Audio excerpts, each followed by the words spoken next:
Namaskar students. Hope you are hale and hearty, taking care of your health and your studies. Before we begin today's session, I would like to ask you a very simple question. From the Constitution of India, which is that part which is very essential for every citizen of India? Probably univocally you would say it's the fundamental rights. Yes, fundamental rights play a very important role in the life of every citizen of India. Along with the fundamental rights, we also have certain fundamental duties which help us, our country, to grow. In order to keep the functioning of the state and with the changing time, in order to make sure that the state functions to the best of its ability. Yes, that is our topic of discussion today. Chapter number 4 from your books Social and Political Life of Grade 8. The name of the chapter is Understanding Laws. Let's get going.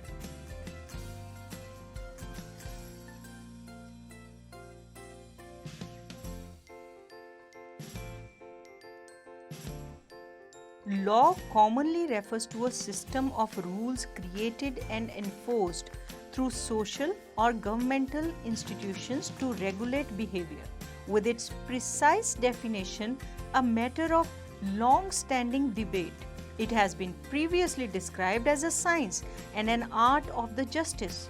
State-enforced laws can be made by a group legislature or by a single legislature, resulting in statutes by the executive through decrees and regulations, or established by judges through precedent, usually in common law jurisdictions. Private individuals may create legally binding contracts, including arbitration agreements that adopt alternative ways of resolving disputes to standard court litigation. The creation of laws themselves may be influenced by a constitution, written or tacit, or the rights encoded therein. The laws shape politics, economics, history, and society in various ways and serves as a mediator of the relations between people. Legal systems vary between countries, with their differences analyzed in comparative law. In civil law jurisdiction, a legislature or other central body codifies and consolidates the law. In common law systems, judges make binding case law through precedent, although on occasion this may be overturned by a higher court or the legislature. Historically, religious law influenced secular matters and is still used in some religious communities. Sharia law, based on Islamic principles, is used as the primary legal system in several countries, including Iran and Saudi Arabia. So, talking about the characteristics of a good law, in order for a law to qualify as a good law, it must have the following features. First and foremost, the law must be in the interest of people. All good laws must be in the interest of people whose lives and behavior they seek to control and regulate. Here, the law must be able to satisfy the needs of the people. Any law that is not in interest of the people is not considered a good law. Moving on, the law must not discriminate. This means that the law must apply to everybody that falls under it in an equal manner.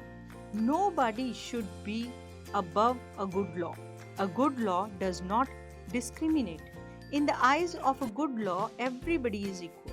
For example, a billionaire politician should be equal in the eyes of a good law, just like a pauper. A good law is no respecter of person's status or position in the society. A good law must be reasonable. By being reasonable, a good law should not be one that is too harsh or rigid, such that it is very difficult to obey. and sanctions associated with flouting or disobeying a good law should be reasonable or should equal to the gravity of the disobeyor's deeds or actions.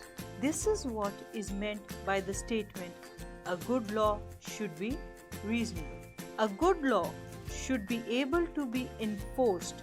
An unenforceable law cannot qualify to be a good law.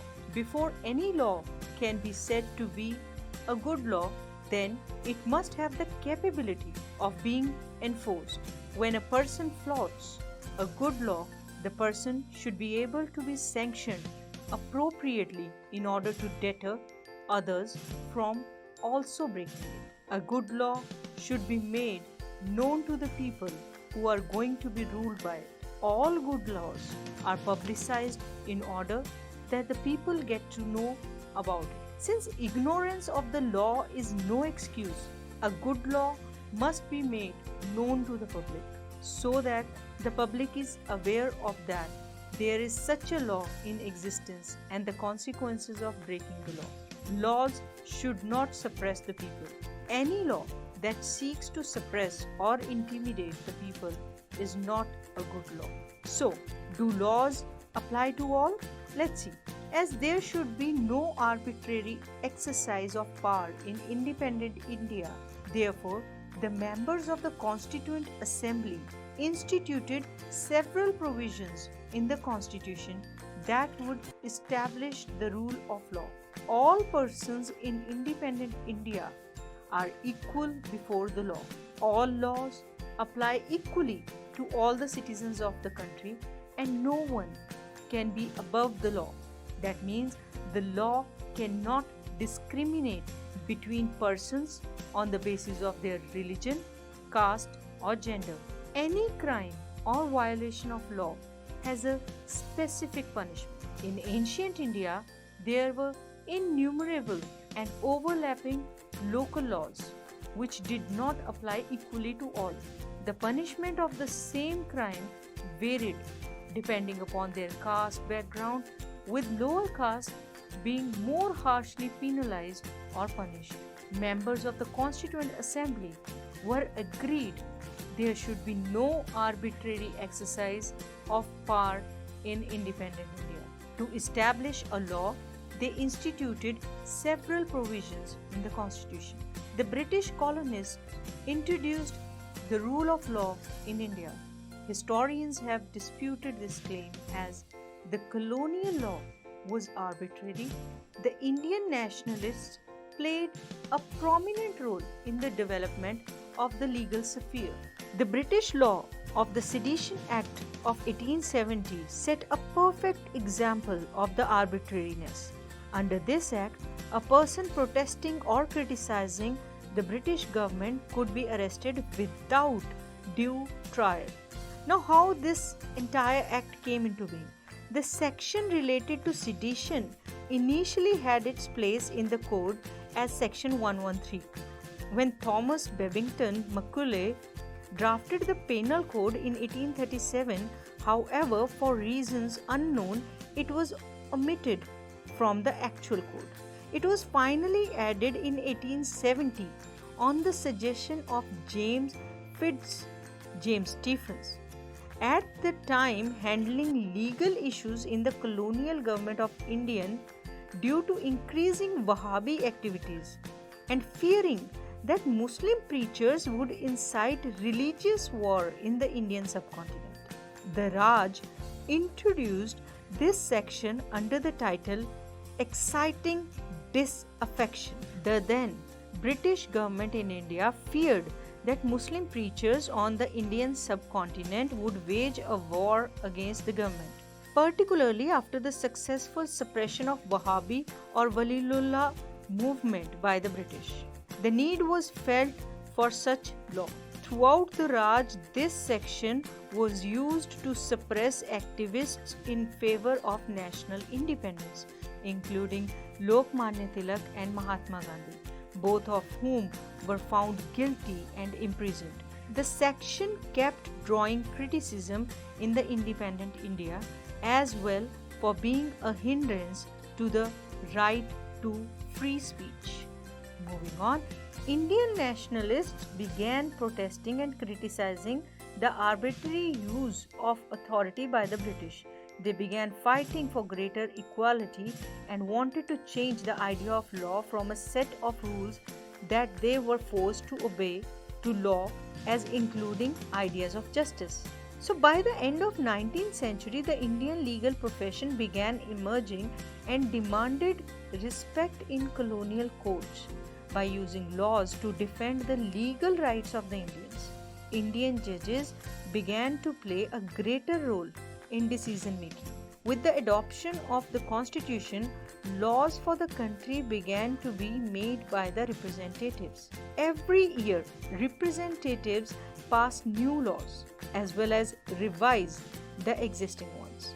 If we closely look at certain legislations being carried out in the last 15 years, we would see that the Hindu Succession Amendment Act of 2005 was a revolution. According to this law, sons, daughters, and their mothers can get an equal share of family property.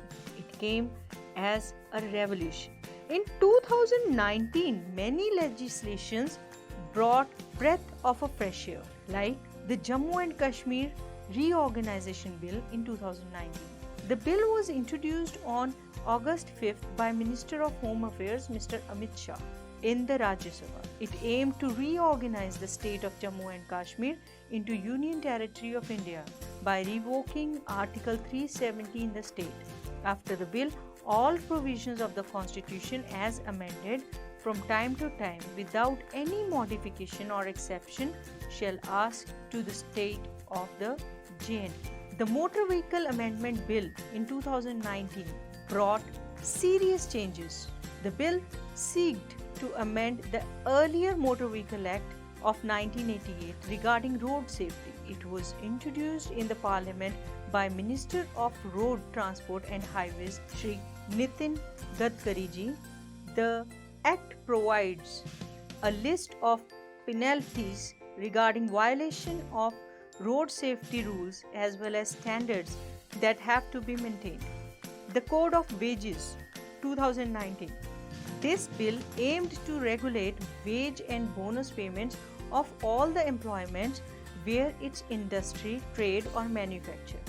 It was introduced in the lower house of the Parliament by Minister of Labour Santosh Gangwar on July 23rd. It sought to regulate 4 earlier laws. The Insolvency and Bankruptcy Code Amendment Bill of 2019 introduced to amend the earlier law to provide a time-bound process for resolving insolvency in companies as well as individuals.